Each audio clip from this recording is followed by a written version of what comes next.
Hi, welcome to the Phys at Home. We are going to do an activity called Cup Stack Soccer. This will work on your dribbling and passing skills in the sport of soccer. Now, the equipment you need, you're going to need a sock ball. This is just a pair of socks that I rolled up into a ball as a soccer ball. And since I don't have cones for a starting line, I'm going to use two sock balls, 1, 2, as my starting line, about 4 feet away. And then 6 to 8 feet, I have 4 plastic cups that are 2 feet away. You want to make sure that those plastic cups are cups that you can stack, okay? Now here's how you play. You start with the soccer ball in the center of the starting line, and you're going to try to pass it into one of the cup targets, okay? So you step with the non-kicking foot beside the ball, and then you're going to kick with the inside of your foot towards the target, okay?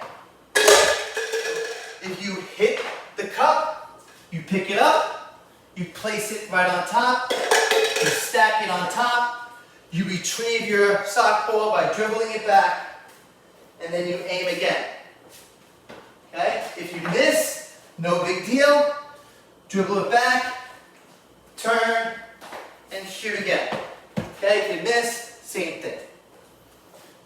But if you hit, okay, if you hit the cup, you pick it up, you stack it on top, you dribble back. You turn, you shoot.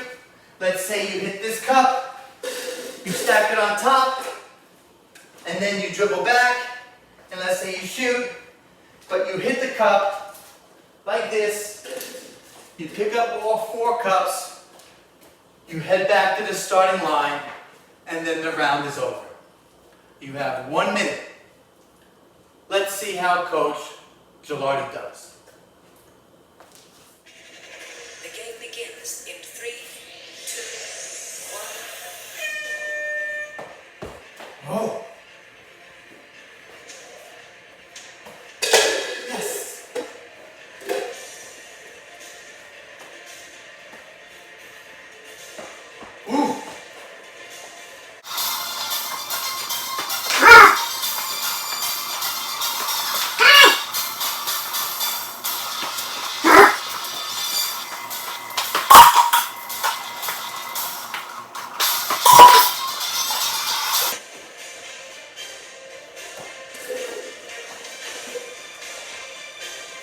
Yes. Ooh. All right, just in the nick of time. Whew, that was close. So you can see, you don't have to knock over the cup, but just hit it. That is called Cup Stack Soccer. Have a lot of fun with this. If it's a little too challenging, you could always use 3 cups or move the starting line closer to the cups. If you want to make it more challenging, add more cups, make it further away. Okay? But try to get your best personal time. Thank you for visiting the zone. The Phys at Home.